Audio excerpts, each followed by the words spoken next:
Welcome to the newest and a dramatically different episode of Beatin' and Bangin'. I'm your host, Kyle Dalton. You saw the thumbnail, now you see the reason for the headline.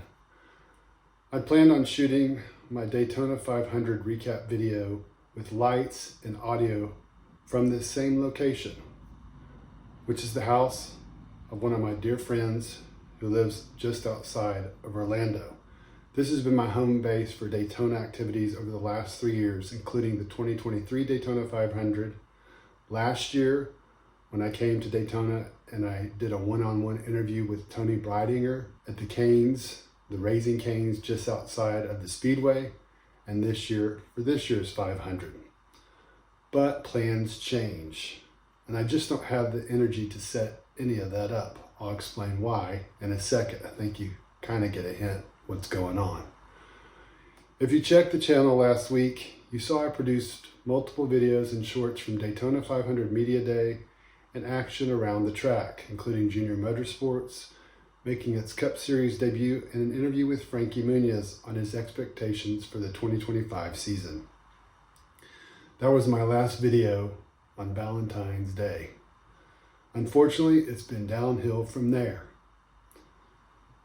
I started feeling a little under the weather late Thursday, but thought it was just a cold, having a runny nose and nothing more.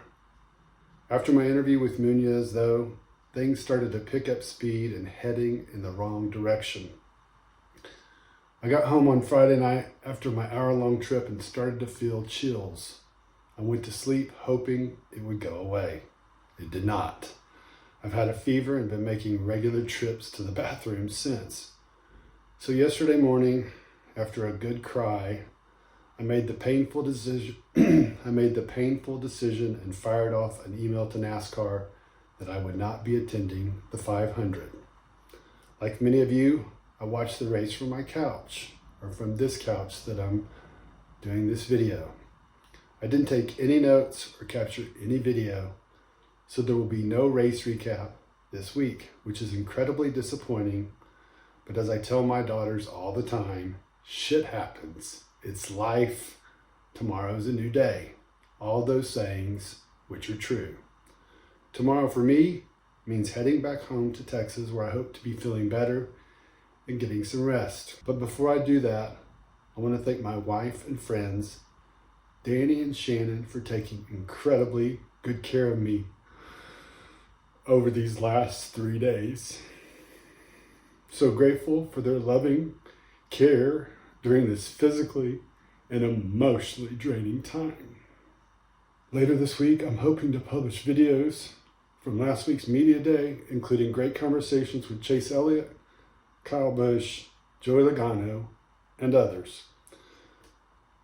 Let me close by thanking the fans who came up to me at the track when I was there and said how much they enjoyed my videos. And of course, I want to thank you for checking out this latest video, a very different version of Beatin' and Bangin'. Sorry it wasn't the race recap you were looking for. Trust me, I so wish I could have been there to do it. As always, thanks for supporting the channel, and I hope you have a great rest of your day.